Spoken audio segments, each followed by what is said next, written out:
இதுல நபி ஸல்லல்லாஹு அலைஹி வஸல்லம் சொல்றாங்க, ஸக்கர ரஜுலன் மின் பனி இஸ்ராயில், இஸ்ரவேலர் சமுதாயத்திலிருந்து ஒரு மனிதரை பற்றி ரசூலுல்லாஹ் சொன்னாங்க. அவர் என்ன செஞ்சார் தெரியுமா? இஸ்ரவேலர் சமுதாயத்திலேயே இன்னொரு மனிதர்கிட்ட ஒரு 1000 பொற்காசுகள் கடனா கேட்கிறார்.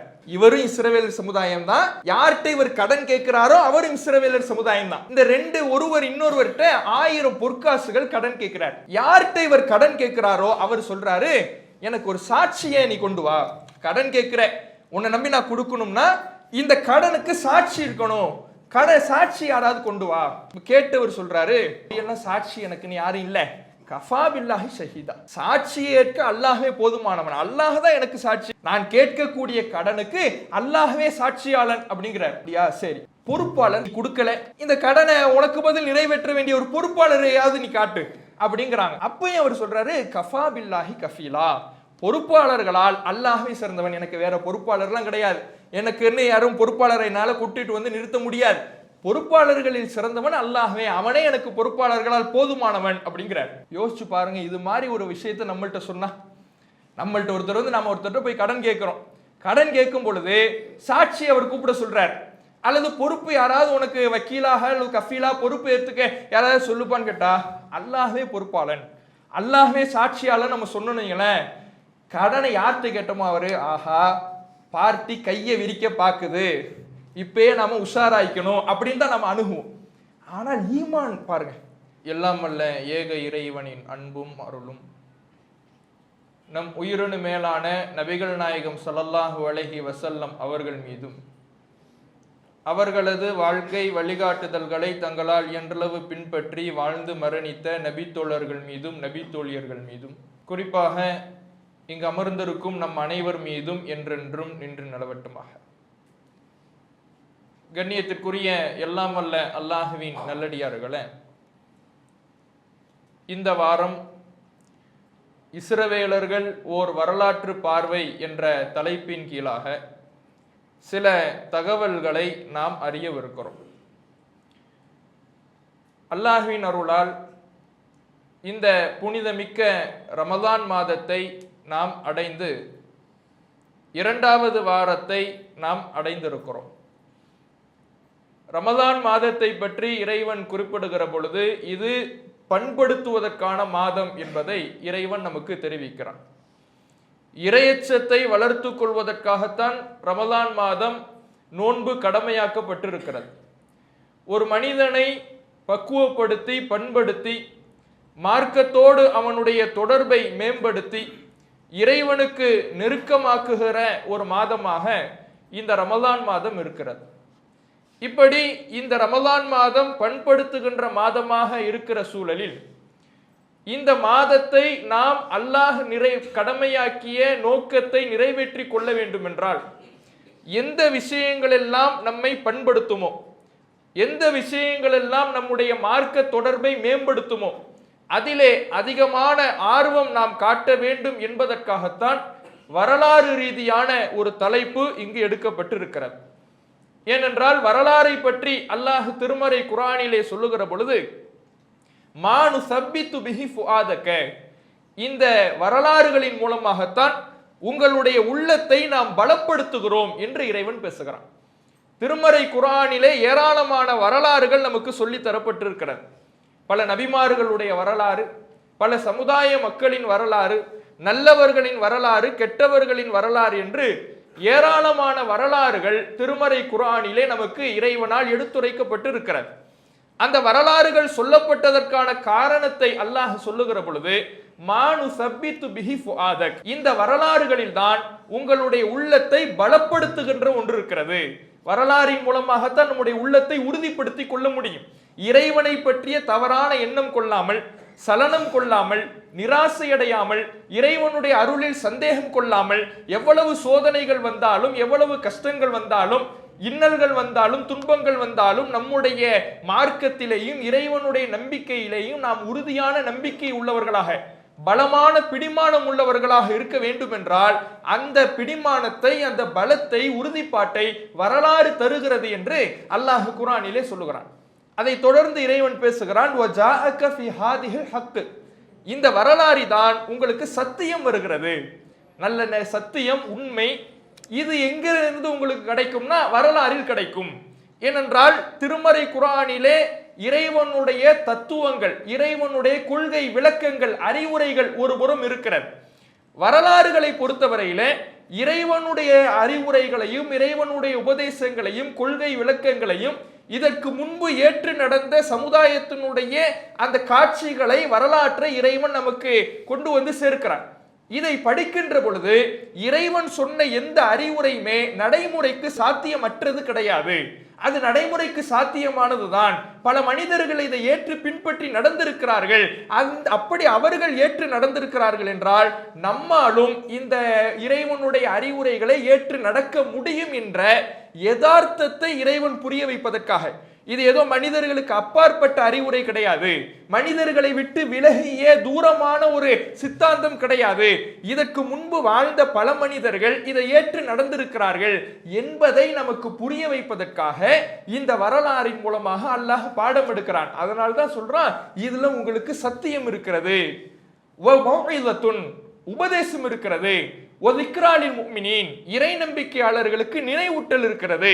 மார்க்கத்தை மறக்கின்ற பொழுது எப்பொழுதெல்லாம் நம்முடைய சார்ஜ் குறையுதோ அந்த நேரத்தில் எல்லாம் நம்ம ரீசார்ஜ் ஆவதற்கு, அந்த நேரத்தில் எல்லாம் மார்க்கத்தை நாம் நினைவூட்டிக் கொள்வதற்கு, நம்முடைய தொடர்பை இறைவனோடு அதிகப்படுத்திக் கொள்வதற்கு இந்த வரலாறு உதவும் என்பதை அல்லாஹ் குர்ஆனிலே நமக்கு சொல்லி காட்டுகிறார். இப்படி வரலாறிலே ஏராளமான நன்மைகள் நமக்கு இருக்கிறது.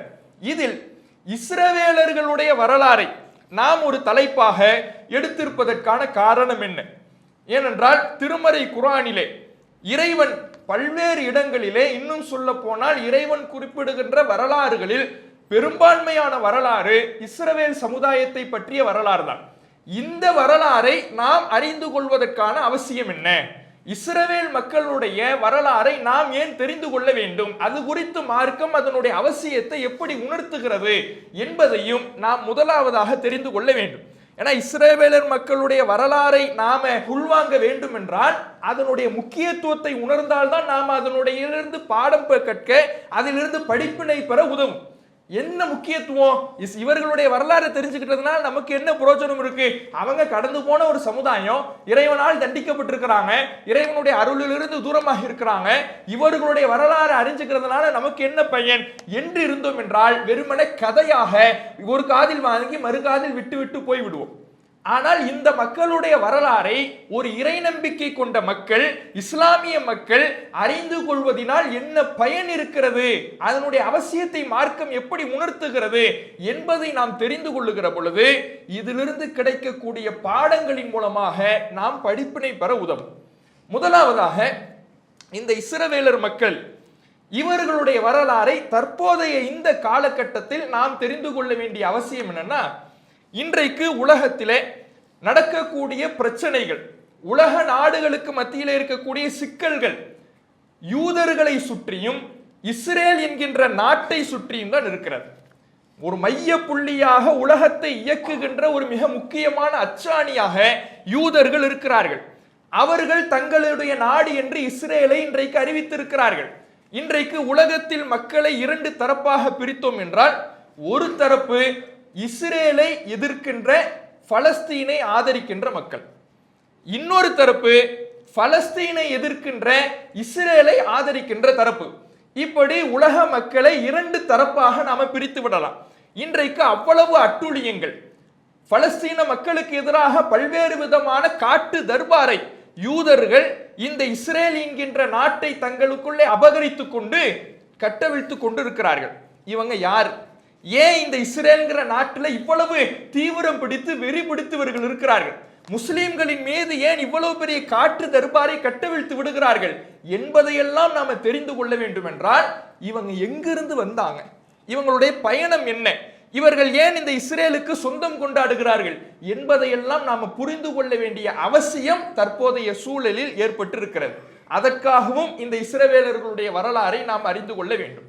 அது மட்டும் இல்லாம இந்த இஸ்ரவேலர்களுடைய வரலாறை பொறுத்தவரையில நமக்கு எப்படியான பாடங்களை தருகிறது என்றால், ஒரு நல்ல காரியம் அவர்களிடத்தில் இருந்தது என்றால் அந்த நல்ல காரியத்தை நாமும் கடைபிடிக்க வேண்டும் என்பதை மார்க்கம் போதிக்கிறது.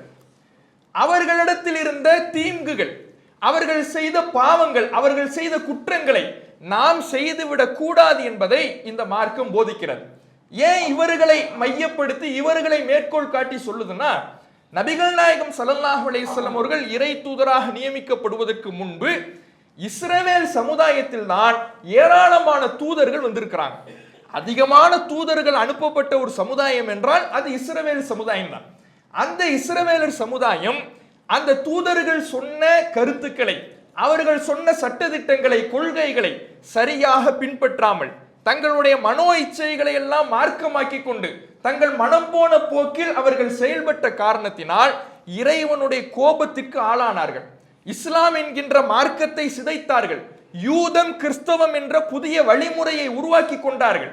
இப்படி இவர்கள் இறைவனுடைய அருளை விட்டு தூரமாவதற்கு காரணமும் இந்த மார்க்கத்தை விட்டு எந்த இடங்களில் எல்லாம் அவர்கள் சருகி போனார்கள் என்கின்ற வரலாறையும் நாம் அறிந்து கொள்ளுகிற பொழுது நம்முடைய இஸ்லாத்தை விட்டு அதை புதுப்பிப்பதற்காக நபிகள் நாயகம் ஸல்லல்லாஹு அலைஹி வஸல்லம் அவர்கள் நமக்கு கொடுத்த இந்த தூய மார்க்கத்தை விட்டு நாம் சருகி விடாமல் நம்மை பாதுகாத்துக் கொள்வதற்கு அந்த வரலாறு உதவும். அவன் எங்கெல்லாம் சருகுனான், ஏன் அவன் யூதன் என்று அழைக்கப்பட்டான், ஏன் அவன் கிறிஸ்தவன் என்று அழைக்கப்பட்டான், அவனுக்கு அனுப்பப்பட்ட நபிமார்கள், மூசா நபி முஸ்லிம் தானே, ஈசா நபி முஸ்லிம் தானே, அவர்கள் இஸ்லாத்தை தானே எடுத்து சொன்னாங்க, லா இலாஹ இல்லல்லாஹ்ங்கிற அடிப்படை கொள்கை தானே போதித்தாங்க. நமக்கு என்ன மார்க்கம் சொல்லப்பட்டதோ, என்ன கொள்கை அடிப்படை சொல்லப்பட்டதோ அதே கொள்கை தான் அவர்களுக்கு போதிக்கப்பட்டது. ஆனாலும் அவர்கள் எங்கே தடம் புரண்டார்கள், எங்கே சருகி போனார்கள், எந்த இடத்துல இறைவனுடைய அருளை விட்டு தூரமானார்கள், இறைவனுடைய கோப பார்வைக்கு ஆளானார்கள் என்பதை நாம் தெரிந்து கொள்ளுகிற பொழுது அந்த இடங்கள்ல எல்லாம் நம்ம ஜாக்கிரதையா இருக்கணும். அந்த இடத்துல நாம் போய் வலிக்கு விழுந்து விடக்கூடாது, நாம் சருகி போய்விடக்கூடாது.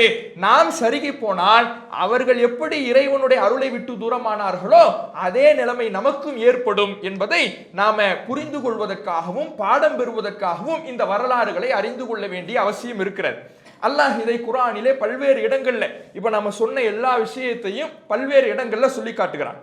சூரத்துல் அஅராஃபிலே இஸ்ரவேலர்களுடைய வரலாறுகளை இறைவன் பட்டியல் போட்டுவிட்டு கடைசியாக நன்றி மறந்தவர்களை பற்றி அல்லாஹ் பேசுகிறான். நன்றி கெட்டவங்க, அல்லாஹ்வுடைய அத்தாட்சிகளை மறுப்பவர்கள், இறைவனுடைய மார்க்கத்தை பொய்யென கருதுபவர்கள், இவர்களை பற்றி இறைவன் பேசிவிட்டு ஃபக்சுசில் கஸஸ், அவர்களுக்கு அந்த இஸ்ரவேலர்களுடைய வரலாறை நீங்கள் எடுத்து சொல்லுங்கள், லஅல்லஹும் யத்தஃபக்கரும், அவர்கள் சிந்திக்க கூடும். வரலாறு நன்றி மறந்து யாரெல்லாம் செயல்படுகிறார்களோ, மார்க்கத்தை விட்டு தூரமாகிறார்களோ, மார்க்கத்தை பொய்யென கருதி வாழுகிறார்களோ, அவர்களுக்கு வரலாறை எடுத்து சொன்னால் அவர்கள் சிந்திக்கலாம், அவர்கள் தெளிவு பெறலாம், அவர்கள் தங்களுடைய வாழ்க்கையை திருத்திக் கொள்ளலாம் என்று அல்லாஹ் ரப்புல் ஆலமீன் இந்த வசனத்திலே சொல்லி காட்டுகிறான். அதே போல சூரத்துல் யூசுப் 12வது அத்தியாயம் 111வது வசனத்திலே அல்லாஹ் சொல்லுகிறான், லகத் கான ஃபீ கஸஸிஹிம் இப்ரத்துன் லிஉலில் அல்பாப், இஸ்ரவேலர்களுடைய வரலாறை ஒரு தொகுப்பாக இறைவன் சொல்லிவிட்டு இவர்களுடைய வரலாறில் சிந்திக்கின்ற மக்களுக்கு பாடம் இருக்கிறது, படிப்பினை இருக்கிறது. இஸ்ரவேலர்களுடைய வரலாறுல யாரெல்லாம் அந்த வரலாறை அறிகிறார்களோ, படிக்கிறார்களோ, அவர்களுக்கு ஒரு பாடம், ஒரு படிப்பினை இருக்கிறது என்பதை இந்த இடத்துல அல்லாஹ் ரப்பல் ஆலமீன் சொல்லி காட்டுகிறான். அதே போல் இந்த மார்க்கம், இஸ்லாமிய மார்க்கம், ஏற்கனவே அவர்கள் சிதைத்து வைத்திருந்த லா இலாஹ இல்லல்லாஹ்னு தான் மூசா நபி சொன்னாங்க, லா இலாஹ இல்லல்லாஹ்னு தான் ஈசா நபி சொன்னாங்க. ஆனால் அவர்களுக்கு பின்னால், அந்த நபிமார்களுக்கு பின்னால் அந்த மக்கள் இந்த மார்க்கத்தை தங்களுக்கு தகுந்தவாறு மாற்றிக்கொண்டு ஒரு புதிய மதத்தையே உருவாக்கி யூதம் கிறிஸ்தவம் என்று பிரிந்து இந்த ஏகத்துவத்தையே இந்த உலகத்தில் சிதைத்து வைத்திருந்தார்கள். அதை புதுப்பித்து மக்களுக்கு தூய ஏகத்துவத்தை போதிக்க வேண்டும் என்பதற்காகத்தான் நபிகள் நாயகம் ஸல்லல்லாஹு அலைஹி வஸல்லம் அவர்கள் இறை தூதராக நியமிக்கப்பட்டாங்க. அப்படியான இந்த சமுதாயத்துக்கு அல்லாஹ் ரப்புல் ஆலமீன் அவங்க எப்படியெல்லாம் கருத்து வேறுபாடு கொண்டாங்களோ அது மாதிரி நீங்க ஆகிடாதீங்க, அந்த வழியில நீங்க சருகி போயிடாதீங்க, அந்த வழியில் நீங்கள் விழுந்து விடாதீர்கள் என்பதை, அதற்காகவும் இந்த வரலாறு தேவை என்பதை சூரத்துன் நம்லிலே 77வது வசனத்தில் அல்லாஹ் சொல்லுகிறான். இன்ன ஹாதல் குர்ஆன், இந்த குர்ஆன் எதற்காக அருளப்பட்டிருக்கிறது தெரியுமா? யகுஸ்ஸு அலா பனி இஸ்ராயில அக்ஸரல்லதி ஹும் ஃபீஹி யக்தலிஃபூன், அவர்கள் எந்த விஷயத்திலே எல்லாம் கருத்து வேறுபாடு கொண்டாங்களோ, எங்கெல்லாம் மார்க்கத்துக்கு முரணாக நடந்தார்களோ அந்த விஷயங்களை எல்லாம் அவர்களுக்கு எடுத்து சொல்லுகிறது. பனி இஸ்ரவேலர்கள் எந்த இடங்கள்ல எல்லாம் இந்த மார்க்கத்துக்கு முரண்பட்டு நடந்தாங்க, எங்கெல்லாம் இந்த மார்க்கத்தை விட்டு விலகி சென்றார்கள், அல்லாஹ்வை விட்டு தூரமானார்கள், இறைவனுக்கு நன்றி மறந்து நடந்தார்கள், கருத்து வேறுபாடு கொண்டார்கள், அதையெல்லாம் பனி இஸ்ரவேலர்களுக்கு இந்த குர்ஆன் எடுத்து சொல்லு. எங்கெங்கெல்லாம் நீ வலுக்கின, எங்கெங்கெல்லாம் புறக்கணித்தாய், எப்படி தூதர்களுக்கு இந்த பனி இஸ்ரவேல் சமுதாயம் முரண்பட்டுச்சு, இதையெல்லாம் எடுத்து சொல்லுது. எடுத்து சொல்லிவிட்டு அல்லாஹ் சொல்லுகிறான், இன்னஹு லஹுதன் வ ரஹ்மத்துல் லில் முஃமினீன். இது அவர்களுக்கு மட்டும் சொல்லுகின்ற பாடம் இல்ல, இறை நம்பிக்கையாளர்களுக்கும் இதில் நேர்வழி இருக்கிறது, இதில் அருள் இருக்கிறது. மூமின்கள் இந்த வரலாறை படித்தார்கள் என்றால் அவர்கள் எங்கெல்லாம் சருகினார்கள் என்பதை இவர்கள் அறிந்து கொள்ளலாம் என்பதை அல்லாஹ் ரப்புல் ஆலமீன் சொல்லி காட்டுகிறான். இப்படி பல்வேறு இடங்கள்ல இஸ்ரவேலர்களுடைய வரலாறை நாம் அறிந்து கொள்ள வேண்டும், அதில் நிறைய பாடங்கள் இருக்கிறது, படிப்பினைகள் இருக்கிறது என்பதை ஏராளமான இடங்கள்ல இறைவன் சொல்லி காட்டுகிறான். இதனால தான் நபிகள் நாயகம் ஸல்லல்லாஹு அலைஹி வஸல்லம் அவர்கள் நமக்கு பல்வேறு விஷயங்களை எடுத்து சொல்லும் பொழுது அந்த பனி இஸ்ரவேலர்களை மேற்கோள் காட்டி சில விஷயங்கள் எடுத்து சொல்வாங்க. பல அறிவுரைகளை பல்வேறு விஷயங்களை நமக்கு போதிக்கின்ற பொழுது அந்த இடத்துல பனி இஸ்ரவேலர்களை நமக்கு மேற்கோள் காட்டி அவர்களோடு ஒப்பிட்டு பல விஷயங்களை ரசூலுல்லாஹ் எடுத்து சொல்லியிருக்கிறாங்க. உதாரணத்துக்கு நபிகள் நாயகம் ஸல்லல்லாஹு அலைஹி வஸல்லம் அவர்கள்ட்ட கொள்ளை நோய் பற்றி கேள்வி கேட்கப்படுது. கொள்ளை நோய் வந்துச்சுன்னா எப்படி நடந்துக்கணும், அந்த நேரத்தில் நம்முடைய நிலையை எப்படி அமைச்சுக்கணும் அப்படிங்கிறது ரசூலுல்லாஹ்ட்ட கேட்கப்படுகிறது. அதுக்கு தெளிவுபடுத்துவதற்கு முன்பாக, அந்த சட்டத்தை ரசூலுல்லாஹ் சொல்வதற்கு முன்பாக அந்த மக்களுக்கு ஒரு விஷயத்தை சொல்றாங்க. அத்தாஉனு ரிஜிசுன், கொள்ளை நோய் என்பது ஒரு வேதனை. உர்சிலா அலா தாயிஃபத்து மின் பனி இஸ்ராயில், அந்த கொள்ளை நோய்ங்கிற வேதனை இஸ்ரவேலர் மக்களில் ஒரு பிரிவினருக்கு எதிராக அனுப்பப்பட்டது. இஸ்ரவேல்ல ஒரு பிரிவினருக்கு இந்த கொள்ளை நோய் வேதனையாக கொடுக்கப்பட்டு அவர்கள் தண்டிக்கப்பட்டாங்க. இந்த ஒரு பாயிண்ட ரசூலுல்லாஹ் எடுத்து சொல்றாங்க. அவங்கள்ட்ட கேட்கப்பட்ட கேள்வி என்னன்னா, கொள்ளை நோய் வரப்ப நாம எப்படி நடந்துக்கணுங்கிறது தான். ஆனா அதுல ரசூலுல்லாஹ் எதை நினைவூட்டுறாங்கன்னா, இந்த கொள்ளை நோய் சாதாரணது இல்லப்பா, இதே நோயத்தான் அல்லாஹ் வேதனையாக உங்களுக்கு முன் வாழ்ந்த இஸ்ரவேல் சமுதாயத்துக்கு அனுப்புனான் என்பதை ரசூலுல்லாஹ் நினைவுபடுத்தி விட்டு அந்த இஸ்ரவேலர் மக்களுடைய வரலாறை நினைவு கூர்ந்து விட்டு அதற்கு பிறகுதான் சட்டம் சொல்றாங்க, ஒரு ஊர்ல கொள்ளை நோய் இருந்துச்சுன்னா அந்த ஊரை நோக்கி நீங்க போகாதீங்க, நீங்க இருக்கிற ஊர்ல கொள்ளை நோய் ஏற்பட்டுடுச்சுன்னா நீங்க இருக்கிற ஊர்ல இருந்து வெளியே வராதீங்கன்னு அந்த சட்டத்தை சொல்லுகிறார்கள்.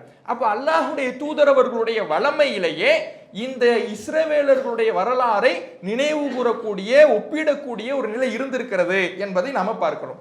அதே மாதிரி புகாரியில 3459வது செய்தியில அல்லாஹ்வுடைய தூதரவர்கள் சொல்றாங்க, இந்த சமுதாயத்தினுடைய வாழ்நாள் கணக்கீட்டை பற்றி சொல்றாங்க. இந்த சமுதாயம் எவ்வளவு வாழ்நாள் வழங்கப்பட்டிருக்கிறது என்பதை போதிப்பதற்காக அல்லாஹ்வுடைய தூதரவர்கள் பேசும் பொழுது, இன்னமா அஜலுக்கும் மின் ஃபி அஜலி மன் ஹலா மினல் உமம், உங்களுக்கு முன் வாழ்ந்தவர்களுடைய வாழ்நாளோடு உங்களுடைய வாழ்நாளை ஒப்பிட்டால் மா பைன சலாத்தில் அஸ்ரி இலா மக்ரிபி ஷம்சி, அசர் தொழுகையிலிருந்து மக்ரிபு நேரம் வரைதான். உங்களுக்கு முன்னாடி வாழ்ந்த சமுதாயம், அந்த சமுதாயம் யாருங்கிறத ரசூலுல்லாஹ் அடுத்து தெளிவுபடுத்துறாங்க. யூத கிறிஸ்தவர்கள் அவர்களுடைய வாழ்நாளோடு முகமது நபியினுடைய சமுதாயமான நம்முடைய வாழ்நாளை ஒப்பிட்டால் அசர் தொழுகையிலிருந்து மக்ரிப் தொழுகை வரை உள்ள நேரம் தான். இதை ரசூலுல்லாஹ் சொல்லிட்டு இன்னும் கூடுதலாக விளக்குறாங்க. இன்னமா மசலுக்கும் ஓ மசலுல் யஹூதி வன் நஸாரா, இது விஷயத்துல, இந்த வாழ்நாள் விஷயத்துல உங்களுக்கும் யூத கிறிஸ்தவர்கள், அவங்க தான் இஸ்ரவேலர், அவர்களுக்கும் உள்ள உதாரணம் என்னன்னா, கரஜுலின், ஒரு மனிதனை போல. அந்த மனிதன் என்ன பண்றான்னா, பல ஆட்களை வேலைக்கு வைக்கிறான், நிறைய ஆட்களை என்ன செய்யறான்னா வேலைக்கு எடுக்கிறான். இப்படி வேலைக்கு எடுக்கின்ற பொழுது அதுல ஒரு சாராருக்கு அவன் ஒரு வேலையை கொடுக்குறான். என்ன வேலை தெரியுமா? காலையிலிருந்து மதியானம் வர, காலையிலிருந்து மதியானம் வர நீங்க எனக்கு வேலை செய்யணும், வேலை செஞ்சீங்கன்னா உங்களுக்கு ஒரு கீராத்து கூலியாக கொடுக்கப்படும் அப்படின்னு அந்த ஓனர் என்ன பண்றாருன்னா அறிவிப்பு பண்றாரு. அடுத்து ஒரு குரூப்பை கூப்பிடுறாரு, நீங்க என்ன பண்ணணும்னா மதியத்திலிருந்து அசர் வர நீங்க எனக்காக வேலை செய்யணும், அப்படி வேலை செஞ்சீங்கன்னா உங்களுக்கு ஒரு கீராத்து கூலியாக கொடுக்கப்படும் அப்படிங்கிறாங்க. மூணாவது ஒரு கூட்டத்தை கூப்பிட்டு, உங்களுக்கு அசரிலிருந்து மகரிபு வர வேலை, அசரிலிருந்து மகரிபு வர வேற பார்த்தீங்கன்னா உங்களுக்கு 2 கீராத்து நன்மை அப்படின்னு சொல்லப்படுது. இதை நபிகள் நாயகம் ஸல்லல்லாஹு அலைஹி வஸல்லம் அவர்கள் சொல்லிவிட்டு, அசரிலிருந்து மகரிப் வரைங்கிற சொற்ப நேரம் வேலை பார்க்கக்கூடிய சமுதாயம் யார் தெரியுமா? நாம தான். முகமது நபியினுடைய சமுதாயமான நாம தான், இந்த சமுதாயம் தான். இந்த சமுதாயம் அந்த சொற்ப நேரம் வேலை பார்த்து விட்டாலே 2 கூலிகளை அல்லாஹ் தருகிறான் அப்படின்னு நபிகள் நாயகம் ஸல்லல்லாஹு அலைஹி வஸல்லம் அவர்கள் விளக்குறாங்க. யோசிச்சு பாருங்க, ஃபஜ்ரிலிருந்து லுஹர் வரை கிட்டத்தட்ட ஒரு 6 மணிலிருந்து 7 மணி நேரம் வரும். லுஹரிலிருந்து அசர் வரை ஒரு 3.5 மணி நேரம் வரும். அசர்லிருந்து மஹரிப் வரை 2 மணி நேரம் தான் வரும். ஃபஜ்ரிலிருந்து லுஹர் வரை கணக்கு பண்ணீங்கன்னா 7 மணி நேரம். அதில் பாதி அளவுக்கு தான் லுஹர்ல இருந்து அசர் வரை இருக்கும். அந்த லுஹர்ல இருந்து அசர் வரை உள்ள நேரத்துல பாதி தான் அசர்ல இருந்து மஹரிப் வரை இருக்கும். இதுதான் வாழ்நாள் ஒப்பீடு. அப்ப யூதர்களுடைய வாழ்நாள் நம்மை விட 4 மடங்கு அதிகமாக இருந்திருக்கிறது. கிறிஸ்தவர்களுடைய வாழ்நாள் நம்மை விட 2 மடங்கு அதிகமாக இருந்திருக்கிறது. இவ்வளவு வாழ்நாள் வழங்கப்பட்டாலும் நன்மையில் அதிகம் யாருக்கு தெரியுமா?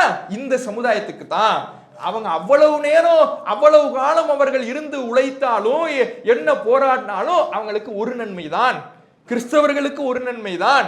ஆனால் இந்த சமுதாயத்துக்கு 2 நன்மை இருக்கிறது என்று நபிகள் நாயகம் ஸல்லல்லாஹு அலைஹி வஸல்லம் சொல்றாங்க. இதுல யூதர்கள் கிறிஸ்தவர்கள் சொன்னாலும் மதத்தை மாற்றிக்கொண்டவர்களை பற்றி பேசல. இஸ்ரவேல் சமுதாயம் மூசா நபியில நல்லவங்களா இருந்திருப்பாங்கல்ல, அவங்களுக்கு தான் கூலி. யூதனுக்கும் கிறிஸ்தவனுக்கும் கூலியா கிடைக்கும்? அவர்கள் தான் மார்க்கத்தை மாற்றிக்கிட்டாங்க, அவங்கள பத்தி இது பேசல. யார் அல்லாஹுக்கும் அல்லாஹுடைய தூதருக்கும் அவரவர்களுடைய தூதருக்கு கட்டுப்பட்டு நடந்தாங்களோ அவர்களுடைய நிலையை பற்றி இது பேசுகிறது. இப்படி சொன்ன உடனே யூதர்களும் கிறிஸ்தவனும் கோவப்படுறாங்களாம்.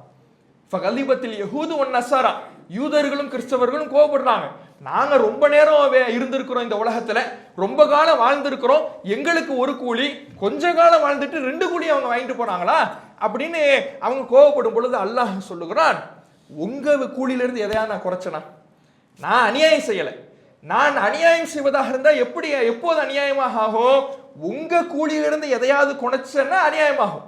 உங்களுக்கு உண்டான ஹக்கை, உங்களுக்கு உண்டான கூலியை நான் கொடுத்துடுறேன். இவர்களுக்கு கூடுதலாக நான் என்னுடைய விருப்பத்திலே நான் கூலி கொடுக்கிறேன். இவர்கள் எனக்கு கட்டுப்பட்டு நடக்கின்ற பொழுது அவர்களுக்கு நான் கூலியை கொடுப்பேன் என்று அல்லாஹ் சொல்லுவதாக நபி ஸல்லல்லாஹு அலைஹி வஸல்லம் அவர்கள் சொல்லுகிறார்கள். அப்ப இந்த இடத்துல வாழ்நாள் ஒப்பீடு ரசூலுல்லாஹ் செய்யும் பொழுது யாரோடு ஒப்பிடுறாங்க? பனி இஸ்ரவேலர்களோட தான் ஒப்பிடுறாங்க. நம்முடைய வாழ்நாள் இன்னைக்கு பாருங்க, 60 வயது 65 வயதை கடப்பது ஒரு பெரும்பாடாக இருக்கிறது. ஒரு 30 வயதுல ஹார்ட் அட்டாக்ங்கிறாங்க. 20 வயது 25 வயது இளைஞர்களுக்கு இன்றைக்கு சுகர் நோய் வந்து கொண்டிருக்கிறது. பலவீனப்பட்ட சமூகமாக நாம் இருந்து வருகிறோம். அப்ப ரொம்ப சொற்பமான வாழ்நாள் காலம் தான் நமக்கு இருக்குது. ஆனா நம்முடைய வாழ்நாளோடு அவர்களுடைய வாழ்நாளை ஒப்பிட்டா அவர்கள் அதிகமான வாழ்நாள் இருந்திருக்கிறார்கள் என்பதை ஒப்பீடு செய்வதற்கு யார ரசூலுல்லாஹ் எடுக்கிறாங்கன்னா இஸ்ரவேல் சமுதாயத்தை தான் எடுத்திருக்கிறார்கள் என்பதை நாம பார்க்கிறோம். அதே மாதிரி தன்னுடைய நபித்துவத்தை பற்றி நபி ஸல்லல்லாஹு அலைஹி வஸல்லம் அவங்க சொல்லும் பொழுது, கானத் பனு இஸ்ராயில தசூசுஹுமுல் அன்பியா, இஸ்ரவேலர் சமுதாயத்துக்கு தொடர்ச்சியாக நபிமார்கள் அவர்களை நிர்வகித்துக் கொண்டிருந்தார்கள். நிறைய தொடர்ச்சியா நபி வந்துகிட்டே இருப்பாங்க. அந்த மக்கள் நபியினுடைய கண்காணிப்பிலே இருப்பாங்க. ஒரு நபி போயிட்டார்னா இன்னொரு நபி வருவார். இப்படி கூட நபி இல்லாம இருக்கவே மாட்டாங்க. யோசிச்சு பாருங்க, அந்த சமுதாயத்திற்கு அவ்வளவு நபிமார்கள். யூசுப் நபி, மூசா நபி, ஹாரூன் நபி, அதே போல தாவூத் நபி, சுலைமான் நபி, யூனுஸ் நபி, இப்படி ஈசா நபி என்று அந்த சமுதாயத்திற்கு அனுப்பப்பட்ட நபிமார்கள் ஏராளம். பெயர் குறிப்பிட்ட நபிமார்களே ஏராளமானவர்கள். பேர் குறிப்பிடாம எத்தனை நபிமார்கள். அதான் ரசூலுல்லாஹ் சொல்றாங்க, ஒரு நபி மூத்தானார்னா இன்னொரு நபி வந்துருவாராம். அப்ப நபி இல்லாமல் அவர்களுடைய வாழ்நாளே இல்லைங்கிற அளவுக்கு நபியோடைய தான் அவர்கள் இருந்தார்கள். ஆனால் லா நபிய பஅதி, எனக்கு பின்னால் எந்த நபியும் கிடையாது. ரசூலுல்லாஹ் சொல்றாங்க, நான் தான் இறுதி தூதர், நான் அகில மக்களுக்குமான தூதர், எனக்கு பிறகு குர்ஆன் இருந்து உங்களை வழிநடத்தும், எனக்கு பிறகு தூதர் என்று யாரும் கிடையாது, இறை தூதருடைய அந்தஸ்து என்னோடு முடிந்து விட்டது என்பதை, இறுதி நபித்துவத்தை நபி ஸல்லல்லாஹு அலைஹி வஸல்லம் அவர்கள் இந்த மக்களுக்கு போதிக்கின்ற பொழுது யாரை மேற்கோள் காட்டுறாங்க? இஸ்ரவேல் சமுதாயத்தை தான் மேற்கோள் காட்டுறாங்க. நம்ம சமுதாயத்துல நான் மட்டும்தான்ப்பா நபி, எனக்கு பிறகு நபி கிடையாது. ஆனா இஸ்ரவேலர் சமுதாயம் இருந்தாங்கல்ல, அவங்களுக்கு தொடர்ச்சியா நபி வந்துகிட்டே இருந்தாங்க. அடுத்தடுத்து நபி வருவாரு, ஒரு நபி மூத்தாயிட்டார்னா அடுத்தவர் வருவார் என்று அல்லாஹ்வுடைய தூதர் அவர்கள் சொன்னதை நாம புகாரி ஹதீஸ் கிதாபுல 3455வது செய்தியில பார்க்கிறோம். அதே மாதிரி அல்லாஹ்வுடைய தூதர் அவர்கள் ஒரு நேரத்தில் ஹுதைபியா என்கின்ற இடத்திற்கு பக்கத்துல முரார் அப்படிங்கிற ஒரு கணவாய் இருக்குது. அந்த முராருங்கிற கணவாய் மேல ஏறிதான் குறைஷிகள் யாராவது வராங்களா, தன்னுடைய குதிரைப்படையை திரட்டிக்கிட்டு வராங்களா அப்படிங்கிற கண்காணிக்க முடியும். அது மேல ஏன்னா உயரமான இடத்துல நின்றாதானே தூரத்துல இருந்து வருது தெரியும். அப்படி கண்காணிப்பதற்காக இந்த முரார் என்கின்ற கணவாயில ஏறி பார்க்க ரசூலுல்லாஹ் சொல்றாங்க. அப்படி சொல்றவங்களுக்கு யார் ஏறி பார்க்கிறாங்களோ அவங்களுக்கு கூலியை ரசூலுல்லாஹ் சொல்லும் பொழுது எப்படியான கூலி சொல்றாங்க? மை யஸ்அது சனியத்தல் முரார், முரார் என்கின்ற கணவாயில் யார் ஏறி யாரேனும் வருகிறார்களா, குறைஷிகள் வருகிறார்களா என்று வேவு பார்க்கிறாரோ ஃபஇன்னஹு யுஹத்து அன்ஹு மா ஹுத்தன் பனி இஸ்ராயில், இஸ்ரவேல் சமுதாயத்திற்கு எப்படி மன்னிக்கப்பட்டதோ அது போன்ற ஒரு பாவ மன்னிப்பு அவருக்கு கிடைக்கும். இஸ்ரவேலர் சமுதாயத்திற்கு இரவையும் வழங்கிய பாவ மன்னிப்பு அளவுக்கு அவருக்கு பாவ மன்னிப்பு வழங்கப்படும் சொல்றாங்க. இஸ்ரவேல் சமுதாயத்துக்கு எவ்வளவு பெரிய பாவ மன்னிப்பு வழங்கப்பட்டுச்சு. இன்றைக்கு யூதன் கிறிஸ்தவன் பிரிஞ்சு போயிட்டாங்க. இதற்கு பிறகு அவர்கள் இணை வைத்த காரணத்தினால் அல்லாஹ்விடத்துல மன்னிப்பு கிடையாது. ஆனால் அவர்கள் வாழ்ந்த காலத்திலேயே அல்லாஹ் ரப்புல் ஆலமீன் அவர்கள் திருந்துவதற்காக, அவர்கள் தங்களுடைய வாழ்க்கையை திருத்திக் கொள்வதற்காக பல நேரங்களில் மன்னிப்பை கொடுத்தான். அவங்க ஒவ்வொரு முறை இறைவனுடைய கட்டளையை மீறும் பொழுதும் அந்தந்த தருணத்திலேயே அவர்கள் வாழுகின்ற காலகட்டத்திலேயே அந்த தூதரின் மூலம் நீங்க இப்படி தப்பு செஞ்சிட்டீங்க, ஆனா அல்லாஹ் உங்களை மன்னிச்சுட்டான், இனிமே சரியா நடங்க என்று பாடம் பெறுவதற்காக பல முறை அல்லாஹ் பாவ மன்னிப்பை கொடுத்தான். அதெல்லாம் பின்னாடி நம்ம வரலாறை படிக்கும் பொழுது வரும். அப்படி அவர்களுக்கு பாவ மன்னிப்பு வழங்கப்பட்டுச்சுல, அது போன்ற ஒரு பாவ மன்னிப்பு உங்களுக்கும் வழங்கப்படும். ஏறி நீங்க வேவு பார்த்தீங்கன்னா உங்களுக்கு மன்னிப்பு வழங்கப்படும். அல்லாஹுடைய தூதர் அவர்கள் சஹாபாக்களுக்கு அறிவிப்பு செய்யும் பொழுதே பனு இஸ்ரவேலர்களை மேற்கோள் காட்டித்தான் அறிவிப்பு செய்திருக்கிறார்கள் என்கின்ற செய்தி முஸ்லிம்ல 7215வது செய்தியாக இடம்பெற்றிருக்கிறது. இப்படி ஒவ்வொரு விஷயத்திலையும் இன்னும் ஏராளமான செய்திகள் இருக்கிறது. இப்படி ஒவ்வொரு விஷயத்திலையுமே நபிகள் நாயகம் ஸல்லல்லாஹு அலைஹி வஸல்லம் அவர்கள் மக்களுக்கு ஒரு அறிவிப்பை செய்வதாக இருந்தாலும், ஒரு அறிவுரையை சொல்வதாக இருந்தாலும், இஸ்ரவேலர்களுடைய வரலாறோடு ஒப்பிட்டு பல்வேறு அறிவுரைகளை அல்லாஹுடைய தூதரவர்கள் சொல்லியிருக்கிறார்கள் என்பதை பார்க்கிறோம். இப்படியே பயிற்சி பெற்ற சஹாபாக்கள் இந்த பயிற்சியில தானே வராங்க. சஹாபாக்கள் எந்த பயிற்சியில வராங்கன்னா ரசூலுல்லாஹ் ஒவ்வொரு விஷயத்திலையும் இஸ்ரவேலர்களை மேற்கோள் காட்டி பேசிய அந்த பயிற்சியில உருவாகிறாங்க. அப்படி உருவான சஹாபாக்கள் அவர்கள் பேசும் பொழுதும் ரசூலுல்லாஹ் இடத்துல ஒரு கருத்தை சொல்லும் பொழுதும் இஸ்ரவேலர்களை மேற்கோள் காட்டி சஹாபாக்கள் சொல்றாங்க. பத்ர் போர்க்களத்துல நபிகள் நாயகம் ஸல்லல்லாஹு அலைஹி வஸல்லம் அவர்கள் சஹாபாக்கள்கிட்ட ஆலோசனை செய்வாங்க.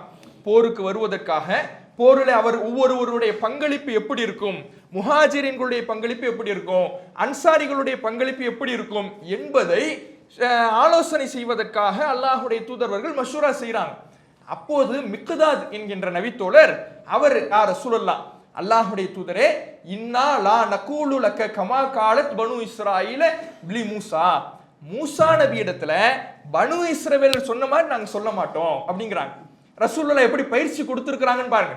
அல்லாஹுடைய தூதரவர்கள் அவர்களுக்கு எப்படி உருவாக்கி இருக்கிறாங்கன்னா ஒவ்வொரு விஷயத்திலையும் இஸ்ரவேலர்களோட வாழ்க்கையை ஒப்பிட்டுப்பார். அவன் போன வழியில நம்ம போயிடக்கூடாது, அந்த வழியை புதுப்பிச்சு தான் இந்த மார்க்கம் நமக்கு கிடைச்சிருக்கு, இஸ்லாம் கிடைச்சிருக்கு, அவன் வழியில நம்ம போயிடக்கூடாது என்பதற்காக ரசூலுல்லாஹ் பயிற்சி கொடுத்துக்கிட்டே இருக்கிறாங்க. அவர் சஹாபாக்கள் பேசும்பொழுது அது பிரதிபலிக்குது. என்ன சொன்னாங்க பனி இஸ்ரவேலர்கள்? ஃபதஹப் அன்த வ ரப்புக ஃபகாத்திலா இன்னா ஹாஹுனா காயிதுன், மூசாவே போர் செய்யறதுக்கெல்லாம் எங்களை கூப்பிடாதீங்க, நீங்களும் உங்க ரப்பும் போய் சண்டை போடுங்க, நீங்களும் உங்க இறைவனும் போய் போர் செய்யுங்க, நாங்க இங்கே உட்கார்ந்துருக்கிறோம், நாங்க இங்கே காத்துக்கிட்டு இருக்கிறோம், நீங்க சண்டை முடிச்சுட்டு வெற்றியை சூடிக்கிட்டு நீங்க வாங்க, நாங்க உங்க கூட வரோம் இப்படின்னாங்க. அல்லாஹுடைய மார்க்கத்திற்காக துரும்பையும் அசைக்க தயார் இல்லாதவர்களாக என்ன அருக்கொடைகளை பார்த்தாலும் அவர்கள் இறைவனுக்கு நன்றி கெட்டவர்களாக இருந்தார்கள் என்பதற்கு இந்த வார்த்தை மிகச்சான்று. இப்படி நாங்க சொல்லிட மாட்டோம் அல்லாஹுடைய தூதரே. இந்த இஸ்ரவேலர்கள் நன்றி கெட்டு சொன்னதை போல, மார்க்கத்திற்காக துரும்பையும் அசைக்காமல் அவர்கள் வாதிட்டதை போல உங்களிடத்தில் நாங்கள் சொல்லிவிட மாட்டோம், வாங்க நம்ம களத்துல இறங்குவோம், போரிடுவோம், நாங்கள் அல்லாஹுக்காக உழைக்க தயார் என்று சஹாபாக்கள் சொன்ன செய்தி புகாரியில 4609வது செய்தியாக பதிவு செய்யப்பட்டிருக்கிறது.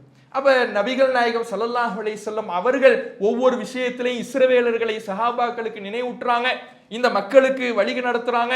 இஸ்ரவேலர்களை நினைவு கூர்ந்தே பயிற்சி பெற்ற சஹாபாக்கள் தாங்கள் இஸ்ரவேலர்களை போல நடந்து கொள்ள மாட்டோம், இந்த மார்க்கத்தில் சரியாக நாங்கள் பின்பற்றி நடப்போம் என்பதை தெரியப்படுத்துகிற வகையில ரசூலுல்லாஹ்விடத்தில் பேசும் பொழுதும் அவர்கள் அப்படி செய்திருப்பதை நம்ம பார்க்கிறோம். அடுத்ததாக இப்படி மேற்கோள் காட்டுறது மட்டும் இல்லை, ரசூலுல்லாஹ் அப்படி மேற்கோள் காட்டுறாங்கல்ல, தாவுன் கொள்ளை நோய் என்பது பனி இஸ்ரவேலர்களுக்கு அனுப்பப்பட்டது, உங்களுடைய வாழ்நாளோடு அவர்களுடைய வாழ்நாளை ஒப்பிட்டு பார்த்தால் அவர்களுடைய வாழ்நாள் அதிகம், உங்களுடைய வாழ்நாள் கம்மி. இப்படி மேற்கோள் காட்டி ஒப்பிட்டு பேசுறாங்களே, இது மட்டும் இல்லை, தனி நபர்களுடைய வரலாற்று நிகழ்வுகள். இஸ்ரவேலர் சமுதாயத்திலேயே சில தனி நபர்களுடைய வரலாறு இருக்கும், ஒருவருடைய வரலாறு இருக்கும், இருவருடைய வரலாறு இருக்கும், ஒரு சின்ன நிகழ்வாக இருக்கும். அந்த சின்ன நிகழ்வை அல்லாஹ்வுடைய தூதர் அவர்கள் சஹாபாக்களுக்கு அவ்வப்போது போதிக்கிறாங்க.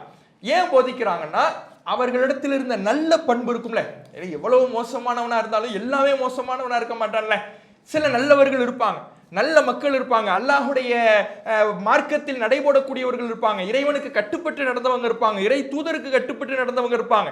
அவர்கள மாதிரி நாம நடக்கணுங்கிறதுனால அந்த நல்லவர்களுடைய வரலாறிலிருந்து நம்ம படிப்பினை பெற வேண்டும் என்பதற்காக சில நல்லவர்களுடைய வரலாற்று நிகழ்வுகளை ரசூலுல்லாஹ் சொல்லியிருக்கிறாங்க. கெட்டவர்களும் இருந்தார்கள், கெட்டவர்களுடைய வரலாற்று நிகழ்வையும் அல்லாஹ்வுடைய தூதர் அவர்கள் எடுத்து சொல்லியிருக்கிறாங்க அப்படிங்கிறத பார்க்கிறோம். உதாரணமாக புகாரியில 2291வது செய்தி. இதுல நபி ஸல்லல்லாஹு அலைஹி வஸல்லம் சொல்றாங்க, ذكر رجلا من بني இஸ்ராயில், இஸ்ரவேலர் சமுதாயத்திலிருந்து ஒரு மனிதரை பற்றி ரசூலுல்லாஹ் சொன்னாங்க. அவர் என்ன செஞ்சார் தெரியுமா? இஸ்ரவேலர் சமுதாயத்திலேயே இன்னொரு மனிதர்கிட்ட ஒரு 1000 பொற்காசுகள் கடனா கேட்கிறார். இவரும் இஸ்ரவேலர் சமுதாயம் தான், யார்கிட்ட இவர் கடன் கேட்கிறாரோ அவரும் இஸ்ரவேலர் சமுதாயம் தான். இந்த ஒருவர் இன்னொருவர்கிட்ட 1000 பொற்காசுகள் கடன் கேட்கிறார். யார்கிட்ட இவர் கடன் கேட்கிறாரோ அவர் சொல்றாரு, எனக்கு ஒரு சாட்சியை நீ கொண்டு வா, கடன் கேட்கிற, உன்னை நம்பி நான் கொடுக்கணும்னா இந்த கடனுக்கு சாட்சி இருக்கணும், சாட்சி யாராவது கொண்டு வா. இப்ப கேட்டவர் சொல்றாரு, அப்படியெல்லாம் சாட்சி எனக்கு யாரும் இல்லை, கஃபா பில்லாஹி ஷஹீதா, சாட்சியை ஏற்க அல்லாஹ்வே போதுமானவன், அல்லாஹ் தான் எனக்கு சாட்சி, நான் கேட்கக்கூடிய கடனுக்கு அல்லாஹ்வே சாட்சியாளன் அப்படிங்கிறார். அப்படியா, சரி, பொறுப்பாளர் நீ கொடுக்கல, இந்த கடனை உனக்கு பதில் நிறைவேற்ற வேண்டிய ஒரு பொறுப்பாளரையாவது நீ காட்டு அப்படிங்கிறாங்க. அப்பயும் அவர் சொல்றாரு, கஃபா பில்லாஹி கஃபீலா, பொறுப்பாளர்களால் அல்லாஹ்வே சிறந்தவன், எனக்கு வேற பொறுப்பாளர்லாம் கிடையாது, எனக்கு என்ன யாரும் பொறுப்பாளரை என்னால கூட்டிட்டு வந்து நிறுத்த முடியாது, பொறுப்பாளர்களில் சிறந்தவன் அல்லாஹ்வே, அவனே எனக்கு பொறுப்பாளர்களால் போதுமானவன் அப்படிங்கிறார். யோசிச்சு பாருங்க, இது மாதிரி ஒரு விஷயத்தை நம்மள்ட்ட சொன்னா, நம்மள்ட்ட ஒருத்தர் வந்து நம்ம ஒருத்தர் போய் கடன் கேட்கிறோம், கடன் கேட்கும் பொழுது சாட்சி அவர் கூப்பிட சொல்றார், அல்லது பொறுப்பு யாராவது உனக்கு வக்கீலாக அல்லது கஃபீலா பொறுப்பு ஏற்றுக்க யாராவது சொல்லுப்பான்னு கேட்டா, அல்லாஹ்வே பொறுப்பாளன், அல்லாஹ்வே சாட்சியாளன் நம்ம சொன்னீங்களேன், கடனை யார்கிட்ட கேட்டோமோ அவரு, ஆஹா பார்ட்டி கையை விரிக்க பாக்குது, இப்பயே நாம உஷாராய்க்கணும் அப்படின்னு தான் நம்ம அணுகுவோம். ஆனால் ஈமான் பாருங்க, இந்த 2 பேருக்கும் எவ்வளவு ஈமான் இருந்திருக்குன்னா, இவர் யார்கிட்ட கடன் கேட்டாரோ அவர்கிட்ட அல்லாஹ் தான் சாட்சியாளன், அல்லாஹ் தான் பொறுப்பாளன்னு சொன்ன பொழுது, சதக்த, கரெக்டு தான்ப்பா அவர் சொல்றார், சரி அதுவும் சரிதான், அல்லாஹ் சாட்சியாளனா இருக்கும் பொழுது, அல்லாஹே பொறுப்பாளனா இருக்கும் பொழுது வேறு யாரை நாம தேடி போகணும், அல்லாஹ்வே நான் சாட்சியாளனாக ஏற்றுக்கொள்கிறேன், அல்லாஹ்வே நான் பொறுப்பாளனாக ஏற்றுக்கொள்கிறேன்னு அவரும் அந்த சாட்சி ஏற்றுக்கொள்கிறார். ஏற்றுக்கொண்டுட்டு 1000 பொற்காசு கொடுத்துடுறார். கடன் வாங்கினவர் இருக்கிறார்ல, இவர் கடலை தாண்டி ஒரு பயணம் செய்து எந்த தேவைக்காக இந்த 1000 பொற்காசுகளை வாங்கினாரோ அந்த தேவையை செஞ்சு முடிக்கிறார். இப்போ இவர் கையில இன்னொரு 1000 பொற்காசு லாபமாக கிடைச்சிடுச்சு. இப்ப கடன் கொடுத்தவருக்கு திரும்ப கொடுக்கணும்ல, அங்கிருந்து இவர் புறப்பட பார்க்கிறாரு, வண்டி இல்லை, கப்பலில் ஏறி வந்துட்டாரு, படகுல ஏறி வந்துட்டாரு, கடல் தாண்டி வந்துட்டாரு, இப்ப திரும்ப கடல் தாண்டி போகணுமே, வண்டி ஏதாவது இருந்தா தானே போக முடியும். வண்டி பார்க்கிறாரு, எந்த வாகனமுமே இல்லை இவர்கிட்ட. அவரும் கடுமையாக முயற்சி பண்றார். நாம எதுக்காக முயற்சி பண்றாருன்னு அவர் சொல்லுகிறார், இவர் நமக்கு கடன் கொடுத்தவர் ஒரு தவணை சொல்லியிருக்கிறார். உதாரணத்துக்கு ஒரு மாதம்னு வைங்களேன், இந்த 1 மாதத்துக்குள்ளே நாம நிறைவேற்றணும், அதற்கு நாம போகணும்னா இப்பயே நம்ம புறப்பட்டாதான் போக முடியும். ஆனால் வாகனத்தை தேடுறோம் கிடைக்கவே மாட்டேங்குதே, எங்கு பார்த்தாலும் தேடி அலைகிறார், கிடைக்கல.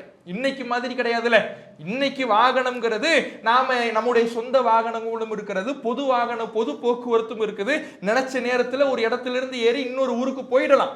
ஆனால் அன்றைக்கு அப்படி கிடையாது, அவரவர்கள்ட்ட என்ன வாகனம் இருக்குதுன்னு அதான்.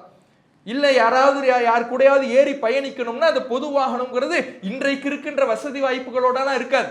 எப்பயாவது ஒரு தடவை யாராவது போகும் பொழுது கூட அவங்கள்ட்ட பர்மிஷன் கேட்டு போக வேண்டியதுதான். அப்படி தேடி பார்க்கிறாரு, ஒரு வாகனத்தையும் காணும்.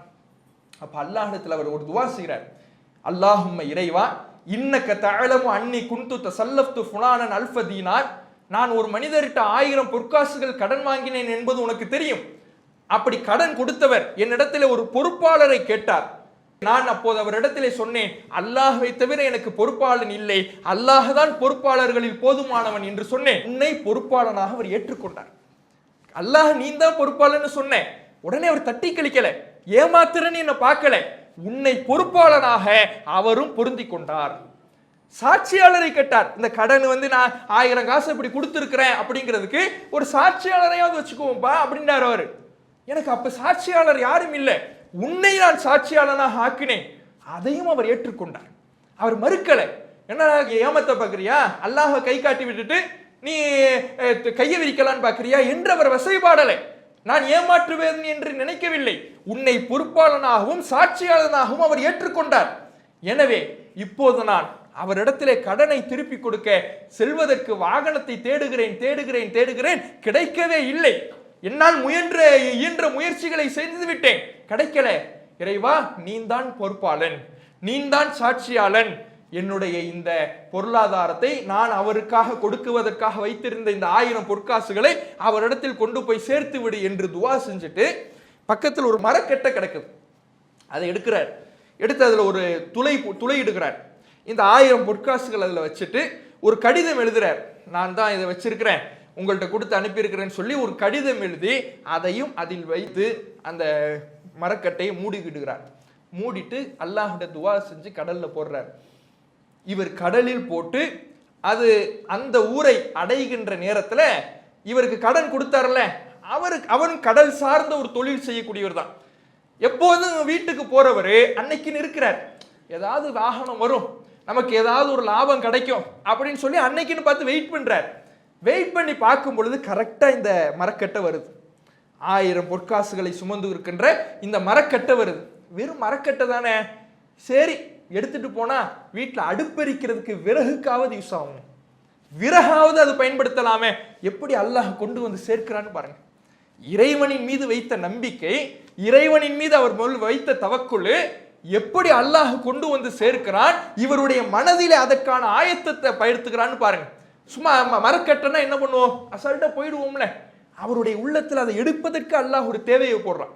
இந்த மரக்கட்டை எடுத்துட்டு போனா உனக்கு விறகாவது பயன்படுத்தும்ல அப்படிங்கிற ஒரு எண்ணம் அவருக்கு வருது. உடனே அதை எடுக்கிறார். எடுத்து விறகு வெட்டுவதற்காக அந்த மரக்கட்டையை வெட்டுகிறார். உள்ள 1000 பொற்காசு, அவர் எழுதிய கடிதம். யோசிச்சு பாருங்க.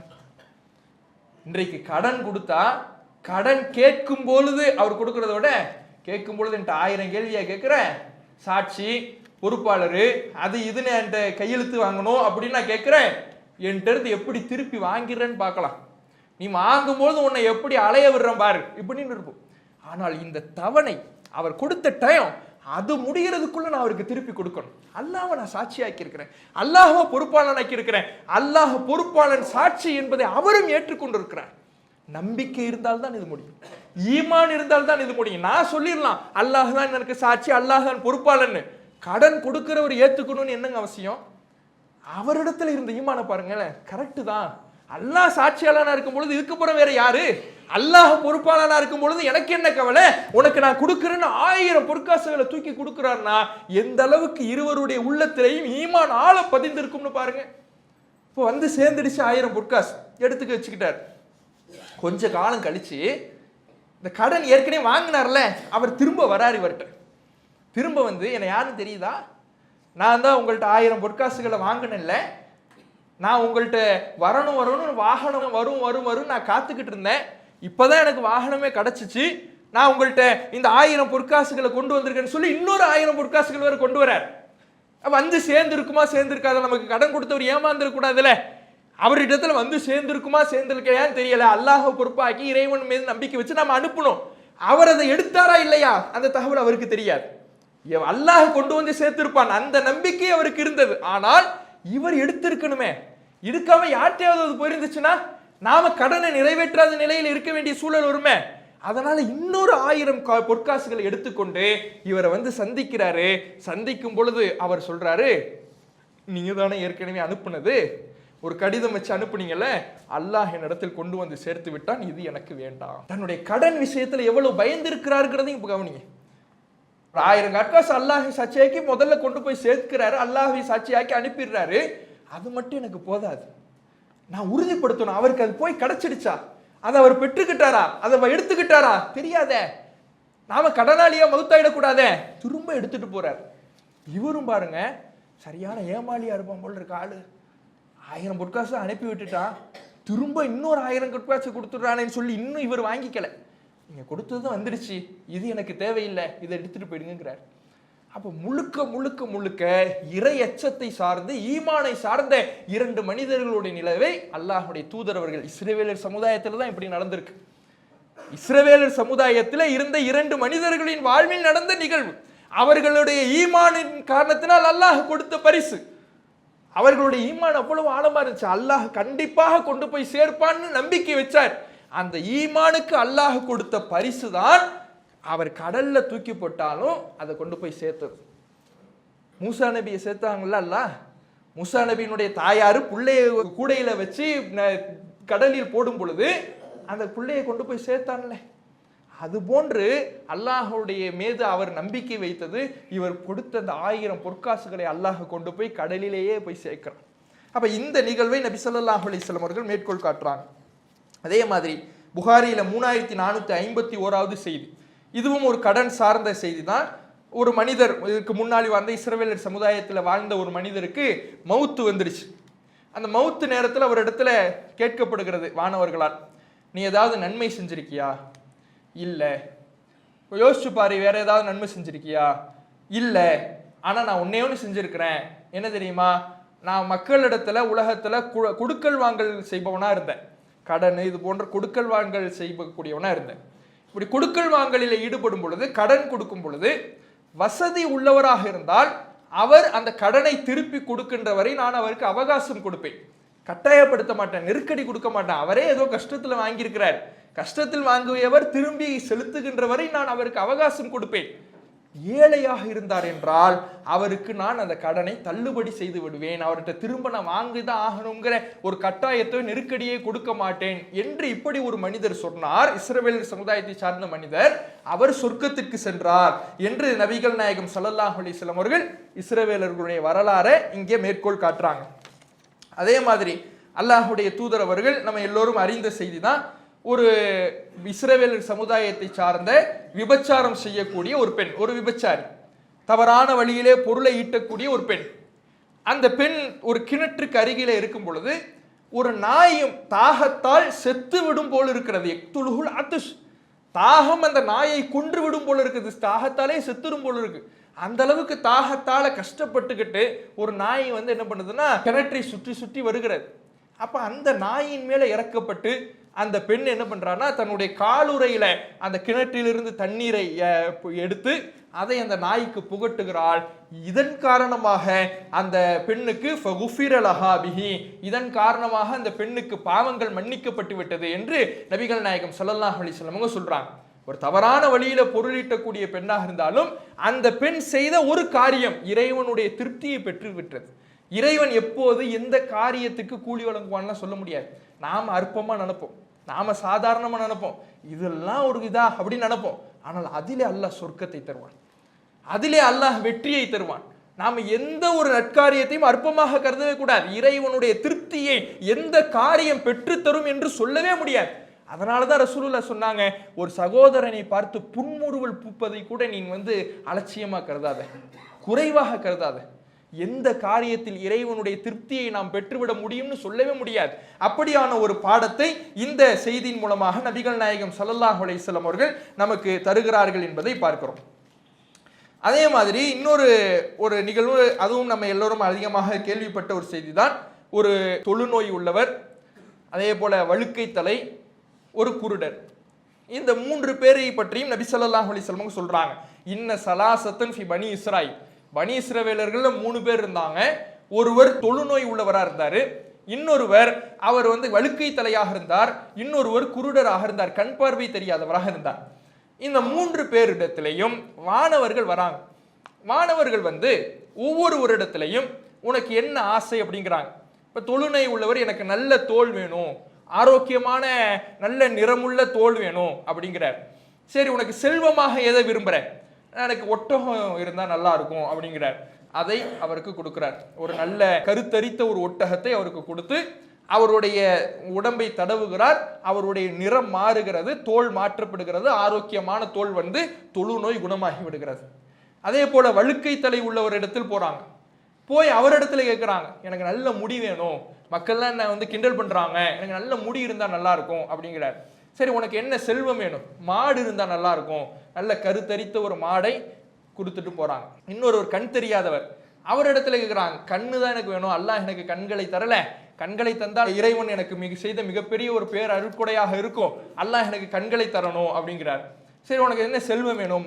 ஆடு இருந்தா நல்லா இருக்கும், ஒரு கருத்தரித்த ஆடு. இந்த 3 பேருக்கும் அவங்க கேட்டதெல்லாம் கொடுத்துட்டு கொஞ்ச நாள் கழித்து, எவ்வளவு நாள்னா இந்த 3 பேருக்கும் கொடுக்கப்பட்ட அந்த செல்வம் ஒரு கணவாயை அடைகின்ற அளவுக்கு, ஒரு ஒட்டகம் நிறுத்தினா அந்த ஒரு கணவாய் ஒரு பள்ளத்தாக்குல அந்த ஒட்டகம் முழுவதும் நிற்கின்ற அளவுக்கு ஒட்டகம் பெருக்கெடுத்து இருக்கிறது. மாடு ஒரு பள்ளத்தாக்கு நிரம்ப மாடா இருக்குது, ஒரு பள்ளத்தாக்கு நிரம்ப ஆடா இருக்குது. இப்படி ஒவ்வொருவருக்குடைய செல்வமும் பெருக்கெடுத்து இருக்கிறது. கடுமையான வளர்ச்சி அடைஞ்சிட்டாங்க. இப்ப அதே மாணவர் ஒரு ஏழை தோற்றத்துல போறார், ஒரு மிஸ்கீனாக போறார். போய், உனக்கு எனக்கு ஏதாவது உதவி செய்யுங்க, பயணியா நான் வந்தேன், எனக்கு எதுவுமே இல்லை, எனக்கு ஒரு ஒட்டகத்தை கொடுத்தீங்கன்னா நான் ஊருக்கு போறதுக்கு அது உதவும் அப்படிங்கிறார். அவர் வந்து, இல்லப்பா, எனக்கு நிறைய எனக்கு தேவை இருக்குது, எனக்கு அது இருக்குது இது இருக்குது, இந்த நேரத்துல நான் தர முடியாது அப்படிங்கிறார். அப்ப திரும்ப அவர் சொல்றாரு, நீங்க ஏற்கனவே தொழுநோயாளராக இல்லையா, நீங்க ஏற்கனவே வழுக்கை தலையாக இல்லையா, நீங்க ஏற்கனவே குருடராக இல்லையா, அல்லாஹ் உங்களுக்கு இவ்வளவு செல்வத்தையும் இவ்வளவு மாற்றத்தையும் ஆரோக்கியத்தையும் தந்திருக்கும் பொழுது இதை இறைவனுடைய பாதையில தருவதற்கு நீங்க மறுக்கிறீங்களே அப்படின்னு அவர் பழைய நிலையை நிறைவுட்டுகிறார். ஏன்னா வந்தவர் மாணவர் தானே, ஏழை தோற்றத்தில் வந்தாலும் வந்தவர் மாணவர். அவ கொடுத்ததை நினைவுபடுத்துறார். நினைவுபடுத்தும் பொழுது இந்த பனு இஸ்ரவேலர்கள் எவ்வளவு பெரிய நன்றி மறந்தவர்கள் என்பதற்கு இந்த செய்தி சான்று, அதில் சிலர் நல்லவர்களும் இருக்கிறார்கள் என்பதற்கும் இந்த செய்தி சான்று. 2 பேர், இந்த வழுக்கை தலையாக இருந்தவரும் தொழுநோயாளியாக இருந்தவரும் சொல்றாங்க, என்ன நான் தொழுநோயாளியா இருந்தானா, இந்த நிறம் இந்த கலரு எனக்கு பாரம்பரியமா வந்துச்சுப்பா. யார் தொழுநோயாளியா இருந்தா நீ எவன் சொன்னா? எனக்கு பாரம்பரியம், என்னுடைய தகப்பனார் இந்த கலர்ல தான் இருப்பாரு, என்னுடைய பாட்டனார் இந்த கலர்ல தான் இருப்பாரு, எனக்கு பரம்பரையா வந்த கலர் இது, இதை போய் நீ குறை சொல்லிக்கிட்டு இருக்க, நம்ம அவர் தந்தார் இவர் தந்தார் இறைவன் தந்தாங்கிற, எனக்கு பாரம்பரியமா கிடைச்ச நிறம், எனக்கு பாரம்பரியமா கிடைச்ச சொத்து அப்படின்னு தலைகீழ புரண்டு பேசுறார். அதே போல வழுக்கை தலை, என்னுடைய ரோம், என்னுடைய தலைமுடி இவ்வளவு அடர்த்தியாக இருக்குதுன்னா எனக்கு பாரம்பரியமாக வந்தது, ஏன்னா எப்ப வழுக்கை தலையா இருந்தேன், அப்படியே பழையதை மறந்து பேசுறார். அதில் குருடராக இருந்தவர், கண் தெரியாதவராக இருந்தவர் மட்டும் அவரிடத்துல போய் கேட்கும் பொழுது, ஆமா நான் அப்படிலாம் இருந்தேன், அல்லாஹ் எனக்கு கொடுத்தான், இப்போ உங்களுக்கு என்ன தேவையோ என் செல்வத்தில்னு எடுத்துங்க. இது எது நான் சம்பாரிச்சு வந்தது கிடையாது, நானா திரட்டினது கிடையாது, நானா போய் கஷ்டப்பட்டு முயற்சி பண்ணி பல ஆண்டுகள் செலவழித்து வந்தது கிடையாது, ஒரு நாளில் அல்லாஹ் கொடுத்தது. ஒரு நாள் அல்லாஹ் கொடுத்த ஒரு ஆடு தான் இன்றைக்கு இவ்வளவு பெருகி கிடக்குது. நீங்க என்ன வேணாலும் எடுத்துங்க, உங்கள்கிட்ட அதை திரும்பி நான் கேட்கவே மாட்டேன், எடுத்துட்டு போங்கிறார். அப்ப இந்த 2 பேரிலே குருடர், அவர் கண் தெரியாதவர் இருக்கிறார்ல, அவரை மட்டும் அல்லாஹ் பொருந்தி கொள்கிறான், அந்த மற்ற 2 மீதும் அல்லாஹ் கோபப்படுகிறான் என்கின்ற இந்த வரலாறையும் நபிகள் நாயகம் ஸல்லல்லாஹு அலைஹி வஸல்லம் அவர்கள் எடுத்து சொல்றாங்க. அப்போ பனி இஸ்ரவேலர்கள்ல 3 பேருடைய வரலாறு சொல்லப்படுகிறது ஒரே நிகழ்வில். அதுல 2 பேர் நன்றி கெட்டவங்களா இருக்கிறாங்க, ஒருத்தவர் தான் நன்றி உள்ளவரா இருக்கிறார். அப்ப இதிலிருந்தே இந்த பனி இஸ்ரவேலர்களில் பெரும்பான்மையானவர்கள் அல்லாஹுக்கு நன்றி மறப்பவர்களா இருக்கிறாங்க. 3 பேர் இருந்தாங்கன்னா அதுல 2 பேர் நன்றி மறக்கிறாங்க, ஒருத்தர் தான் மிச்சமாகிறார், ஒருத்தர் தான் அல்லாஹுக்கு கட்டுப்பட்டு நடக்கிறார். அப்ப பெரும்பான்மையானவர்கள் இறைவனுக்கு நன்றி மறந்தவர்களாக, இறைவனுக்கு மாறு செய்பவர்களாக இருப்பார்கள் என்பதையும் இந்த செய்தியிலிருந்து நம்மால் விளங்கிக் கொள்ள முடிகிறது. அதே மாதிரி அல்லாஹ்வுடைய தூதர் அவர்கள் இன்னொரு நேரத்திலையும் இந்த பனி இஸ்ரவேலர்களுடைய ஒரு வரலாறு நமக்கு எடுத்து சொல்றாங்க. ஒரு பெண்ணை பற்றி சொல்றாங்க, எனக்கு நரகம் எடுத்து காட்டப்பட்டுச்சு, அந்த நரகத்தில் ஒரு பனி இஸ்ரவேலரை சார்ந்த ஒரு பெண் வேதனை செய்யப்பட்டால், அவர் ஏன் வேதனை செய்யப்பட்டு தெரியுமா? ஒரு பூனையின் காரணமாக வேதனை செய்யப்படுகிறாள். பூனை தான், ஒரு பூனை தான் மேற்று. ஏன்? அந்த பூனையை அவள் கட்டி வைத்து அந்த பூனைக்கு இவளும் உணவு கொடுக்கல, அந்த பூனையை அவிழ்த்து விட்டு அதுவாக உணவை தேடிக் கொள்வதற்கும் அவள் விடல. அந்த பூனையை அவள் வேதனை செய்த காரணத்தினால், கொடுமைப்படுத்திய காரணத்தினால் அவளை அல்லாஹ் வேதனை செய்கிறான், நரகத்தில் போட்டு வாட்டுகிறான் என்று நபிகள் நாயகம் ஸல்லல்லாஹு அலைஹி வஸல்லம் அவர்கள் அதே பனு இஸ்ரவேலர் சமுதாயத்தை சார்ந்த ஒரு பெண்மணியை பற்றி ரசூலுல்லாஹ் சொல்றாங்க. அப்ப இப்படி பல்வேறு நிகழ்வுகளை அல்லாஹுடைய தூதரவர்கள் நமக்கு எடுத்து சொன்ன செய்திகளை பார்க்கிறோம். இப்படி பல்வேறு வரலாற்று நிகழ்வுகளை, ஒரு தனிநபருடைய வரலாறு, ஒருவருடைய வாழ்க்கையில் நடந்த ஒரு நிகழ்வு என்று நல்லவர்களுடைய வரலாறையும் ரசூலுல்லாஹ் எடுத்து சொல்லியிருக்கிறாங்க, கெட்டவர்களுடைய வரலாறையும் எடுத்து சொல்லியிருக்கிறாங்க. இந்த வரலாறுலாம் ஏன் எடுத்து சொன்னாங்க தெரியுமா? நம்ம ஏற்கனவே சொன்ன மாதிரி இந்த மார்க்கம் யூத கிறிஸ்தவர்கள் இந்த இஸ்லாத்தை, ஏகத்துவ கொள்கையை, ஓரிரை கொள்கையை சிதைத்து சின்ன பின்னமாக்கிய காரணத்தினால் அதை புதுப்பிப்பதற்காகத்தான் ரசூலுல்லாஹ் வந்தாங்க. அப்படி வந்த ரசூலுல்லாஹ் நமக்கு என்ன சட்டங்களை, என்ன மார்க்கத்தை போதிக்கிறாங்களோ அதுல பல விஷயத்துக்கு நாம யூத கிறிஸ்தவர்களுக்கு மாறு செய்யணும், முரண்படணும். ஏன்? அவன் ஏற்கனவே சிதைச்சு வச்சிருக்கிறான், அவன் வழிக்கு நம்ம போயிடக்கூடாதுல. அவன் எதை சிதைத்து வைத்திருக்கிறானோ, அவன் எதை தவறாக வளைத்து வைத்திருக்கிறானோ அந்த வழிக்கு நாம் போய்விடாமல் அல்லாஹுடைய வழியில் நாம் நிற்கணும்னா அவனுக்கு முரண்பட்டால் தான் அதை செய்ய முடியும். இதனால தான் மார்க்கம் பல நேரங்கள்ல யூத கிறிஸ்தவர்களுக்கு மாறு செய்யுங்க, யூத கிறிஸ்தவர்களுக்கு முரணா நடங்க என்பதை மார்க்கம் பல்வேறு நிகழ்வுகள்ல நமக்கு சொல்லி காட்டுகிறது. அல்லாஹுடைய தூதர் அவர்கள் சொல்றாங்க, ல தத்தபியுன்ன சுனன மன் கான கபலக்கும், உங்களுக்கு முன்னிருந்தவர்களுடைய வழிமுறைகளை நீங்கள் ஜானுக்கு ஜான், முளத்துக்கு முளம் பின்பற்றுவீர்கள். எந்த அளவுக்கு என்றால் அவர்கள் ஒரு பொந்திலே நுழைந்தால் நீங்களும் நுழைவீர்கள், இந்த அளவுக்கு அவர்களை பின்பற்ற நீங்கள் ஆரம்பிப்பீர்கள் என்று அல்லாஹுடைய தூதர் அவர்கள் ஒரு முன்னறிவிப்பு செய்கிறாங்க. ரசூலுல்லாஹ் இதுல சொன்னது என்ன? உங்களுக்கு முன்பிருந்தவர்களுடைய வழிமுறையை பின்பற்றுவீங்க என்று ரசூலுல்லாஹ் சொன்னாங்க. சஹாபாக்களுக்கு எந்த அளவுக்கு ரசூலுல்லாஹ் அதுக்கு முன்பே தெளிவு ஊட்டி இருக்கிறாங்கன்னா, முன்பிருந்தவர்கள் என்றால் நீங்கள் முரண்பட வேண்டும் என்றால், ஒரு சமுதாயத்துக்கு நீங்கள் மாறு செய்ய வேண்டும் என்றால் அது பனி இஸ்ரவேலர் சமுதாயம் தான் என்பதை பல நேரங்களிலே வரலாறை மேற்கோள் காட்டி பயிற்சி கொடுத்த காரணத்தினால சஹாபாக்கள் ஆட்டோமேட்டிக்கா கேட்கிறாங்க, அல் யஹூத வன் நஸாரா யா ரசூலல்லாஹ், அல்லாஹ்வுடைய தூதரே யூத கிறிஸ்தவர்களை தானே சொல்றீங்க? ஆமா, யூத கிறிஸ்தவர்களுக்கு தான் நீங்கள் முரண்பட வேண்டும் என்று அல்லாஹ்வுடைய தூதர் அவர்கள் சொன்ன செய்தியை பார்க்கிறோம். அதே மாதிரி தன்னுடைய மரண தருவாயில நபிகள் நாயகம் ஸல்லல்லாஹு அலைஹி வஸல்லம் அவர்கள் சொல்றாங்க, லஅனல்லாஹுல் யஹூத வன் நஸாரா, யூதர்களையும் கிறிஸ்தவர்களையும் அல்லாஹ் சபிப்பானாக, இத்தஹது குபூர் அன்பியாஹி மசாஜிதா, அவர்கள் தங்களுடைய நபிமார்களின் அடக்கஸ்தலங்களை வணங்கும் இடங்களாக எடுத்துக்கொண்டார்கள் என்று அவர்கள் செய்த ஒரு காரியத்தை சொல்றாங்க. அந்த நபிமார்கள் மூசா நபி சொன்னதும் லா இலாஹ இல்லல்லாஹ் தான், ஈசா நபி செய்ததும் லா இலாஹ இல்லல்லாஹ் தான், இப்படி பனி இஸ்ரவேலர்களுக்கு அனுப்பப்பட்ட எல்லா நபிமார்களும் பிரச்சாரம் செய்தது லா இலாஹ இல்லல்லாஹ் தான். ஆனால் அந்த நபிமார்களுக்கு பிறகு அந்த நபிமார்களையே இறைவனுடைய நிலைக்கு உயர்த்துகின்ற வகையிலே அவர்களுடைய கபறுகளை வணங்கும் இடமாக எடுத்துக்கொண்டு அந்த நபிமார்களை வணங்க துவங்கினார்கள். இப்படி ரசூலுல்லாஹ் அவர்களை அல்லாஹ் சபிக்கட்டும்னு சொல்லிவிட்டு யுஹذிரு மா ஸனஉ, அவர்கள் செய்த ஒன்றை நபி ஸல்லல்லாஹு அலைஹி வஸல்லம் அவர்கள் எடுத்து சொல்லி இந்த சமுதாயத்தை எச்சரித்தாங்க. அவங்க என்ன செஞ்சாங்களோ அது மாதிரி நீங்க ஆயிடாதீங்க. அவன் ஏகத்துவத்தை விட்டானா, ஏகத்துவத்திற்கு மாறு செய்தானா, அது போன்று உங்களுடைய வாழ்க்கையை அமைத்துக் கொள்ளாதீர்கள் என்று நபிகள் நாயகம் ஸல்லல்லாஹு அலைஹி வஸல்லம் அவர்கள் எச்சரிக்கை செய்ததை பார்க்கிறோம். அதே மாதிரி அல்லாஹ்வுடைய தூதர் அவர்கள் இன்னொரு இடத்துல சொல்றாங்க, இன்னல் யஹூத வன் நஸாரா லா யஸ்புகூன், யூதர்களும் நஸாராக்களும், யூத கிறிஸ்தவர்கள் தலைமுடிக்கு சாயமிட மாட்டாங்க, வெளுத்த முடி நிலைத்து முடிக்கு சாயமிட மாட்டாங்க. ஃபஹாலிஃபுஹும், நீங்கள் அவர்களுக்கு மாறு செய்யுங்கள், அவர்களை போன்று நீங்கள் நடக்காதீர்கள் என்று அல்லாஹ்வுடைய தூதர் அவர்கள் சொல்லி காட்டுறாங்க. அதே மாதிரி நபிகள் நாயகம் ஸல்லல்லாஹு அலைஹி வஸல்லம் அவர்களுக்கு ஒரு திருமறை குர்ஆனுடைய வசனம் அருளப்படுகிறது. அந்த வசனம் சொல்லக்கூடிய கருத்து என்னன்னா, ஒரு மனிதன் அவனுடைய உள்ளத்தில் நினைப்பதற்கும் விசாரணை உண்டுன்னு அந்த வசனம் சொல்லுது. ஒரு மனிதன் செஞ்சா அல்லாஹ்விடத்துல தண்டனை உண்டு, விசாரணை உண்டு. ஒரு மனிதன் ஒரு காரியத்தை, ஒரு தப்பை செய்யறான்னா அதுக்கு அல்லாஹ்விடத்துல தண்டனை உண்டு. இது பிரச்சனை இல்லை. மனசுல நினைச்சாலே தண்டனைனா எந்த மனுஷனா தப்ப முடியுமா? யாராவது தப்ப முடியுமா? என் மனசுல என்ன இருக்குன்னு உங்களுக்கு தெரியாது, உங்க மனசுல என்ன இருக்குன்னு எனக்கு தெரியாது. இந்த நேரத்துல கூட உங்க மனசுல என்ன ஓடிக்கிட்டு இருக்குன்னு என்னால சொல்ல முடியுமா? எதுவுமே சொல்ல முடியாது. என்ன தவறான எண்ணம் உங்கள் ஓடிக்கும் எந்த மனிதனும் விதிவிலக்கே கிடையாது. மனசுக்கு தண்டனை இருக்குன்னு அல்லாஹ் சொன்னான். அப்படி ஒரு வசனத்தை அல்லாஹ் அருளுகிறான். சூரத்துல் பக்கராவுடைய அந்த இறுதி 3 வசனங்கள், உங்களுடைய உள்ளங்களில் உள்ள ஒன்றுக்கும் விசாரிக்கப்படும், யுஹாசிபுக்கும் பிஹில்லா, அல்லாஹ் அதற்கும் விசாரிப்பான், நாடியவர்களை மன்னிப்பான், நாடியவர்களை தண்டிப்பான், உள்ளத்தில் உள்ளதற்கும் தண்டனை உண்டு அப்படிங்கிற ஒரு வசனம். சஹாபாக்கள் உடனே நபிகள் நாயகம் ஸல்லல்லாஹு அலைஹி வஸல்லம் அவர்கள்ட்ட வராங்க. வந்து அல்லாஹ்வுடைய தூதர் அவர்கள்ட்ட சொல்றாங்க, குல்லிஃப்னா மினல் அமாலி மா நுதீகு. அல்லாஹ்வுடைய தூதர் அவர்களே, இது நாள் வரை எங்களுடைய சக்திக்குட்பட்ட அமல்கள் எங்களுக்கு சுமத்தப்பட்டது. சக்திக்குட்பட்ட அமல்னா என்ன? அஸ்ஸலாத் தொழுகை, ஒசியாம் நோன்பு, ஒல் ஜிஹாத் ஜிஹாது, ஒ சதக்கா தர்மம், இதெல்லாம் எங்களால முடிஞ்சது. தொழுகை எங்களால் முடிந்த காரியம்தான், நோன்பு எங்களால் முடிந்த காரியம்தான், ஜிஹாதே நாங்கள் செய்து விட்டு வருகிறோம், அதுவே எங்களால் முடிந்த காரியம்தான். ஒரு போர் செய்யக்கூடிய முடிந்த எங்களுக்கு உள்ளத்தில் உள்ளதை கட்டுப்படுத்த முடியாது. உள்ளத்தில் உள்ளதை நாங்க எப்படி கண்ட்ரோல் பண்ண, அதுக்கெல்லாம் விசாரணை, அதுக்கெல்லாம் தண்டனைன்னு சொன்னா நாங்க எப்படி தப்பிப்போம் என்று அல்லாஹ்வுடைய தூதர் அவர்கள்ட்ட வந்து சொல்றாங்க. அப்ப ரசூலுல்லாஹ் கேட்ட கேள்வி என்ன தெரியுமா? துரீதுன அன் தக்கூலு கமா கால அஹ்லுல் கிதாபைனி மின் கபலிக்கும். உங்களுக்கு முன்பு வேதம் வழங்கப்பட்டாங்களே இஸ்ரவேலர் சமுதாயம், அவர்கள் சொன்னதை போல நீங்கள் சொல்ல விரும்புகிறீங்களா? அவங்க என்ன சொன்னாங்க? சமிஅனா வஅஸைனா.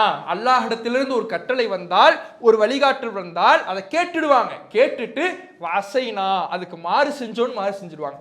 அதுக்கு கட்டுப்பட்டு நடக்க மாட்டாங்க, அதற்கு கீழ்ப்படிந்து நடக்க மாட்டாங்க. அல்லாஹ் ஒன்றை சொன்னால் அதற்கு கீழ்ப்படிந்து நடக்காமல் அதுக்கு 1000 வியாக்கியானம் சொல்லுவாங்க.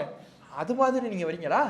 நீங்க சொல்லுங்க, சமிஅனா வஅதஅனா குஃப்ரானக ரப்பனா வ இலைக்கல் மஸீர். நாங்கள் செவியுற்றோம், கட்டுப்பட்டோம், இறைவா உன்னிடத்தில் மன்னிப்பு தேடுகிறோம், உன் பக்கமே திரும்பும் இடம் இருக்கிறது என்று நீங்கள் சொல்லுங்கள் என்று அல்லாஹ்வுடைய தூதர் அவர்கள் வேதக்காரர்களை போன்று, யூத கிறிஸ்தவர்களை போன்று, இஸ்ரவேலர் சமுதாயத்தை போல நீங்கள் ஆகிவிடாதீர்கள். அல்லாஹுக்கு செவியுற்றோம், கட்டுப்பட்டோம் என்று சொல்லுங்கள், மாறு செய்தோம் என்று அவர்களை போன்று சொல்லிவிடாதீர்கள் என்று நபிகள் நாயகம் ஸல்லல்லாஹு அலைஹி வஸல்லம் சொன்ன உடனே ரசூலுல்லாஹ் சொல்லி கொடுத்த இந்த வார்த்தையை திரும்ப திரும்ப திரும்ப சஹாபாக்கள் சொல்ல ஆரம்பிச்சிட்டாங்க. சமிஅனா வஅதஅனா குஃப்ரானக ரப்பனா வ இலைக்கல் மஸீர், சமிஅனா வஅதஅனா குஃப்ரானக ரப்பனா வ இலைக்கல் மஸீர். இதையே நபி ஸல்லல்லாஹு அலைஹி வஸல்லம் அவர்களுடைய தோழர்கள் சொல்ல ஆரம்பிச்சிட்டாங்க. எந்த அளவுக்குன்னா அவர்களுடைய நாவுகள் இதற்கே பணிந்து போய்விட்டது. இதை தவிர வேற எதுவுமே இல்லை. யோசிச்சு பாருங்க, இதையே சொல்லிக்கிட்டு இருக்கிறாங்கன்னா சிந்தனையில வேற ஏதாவது வரும்?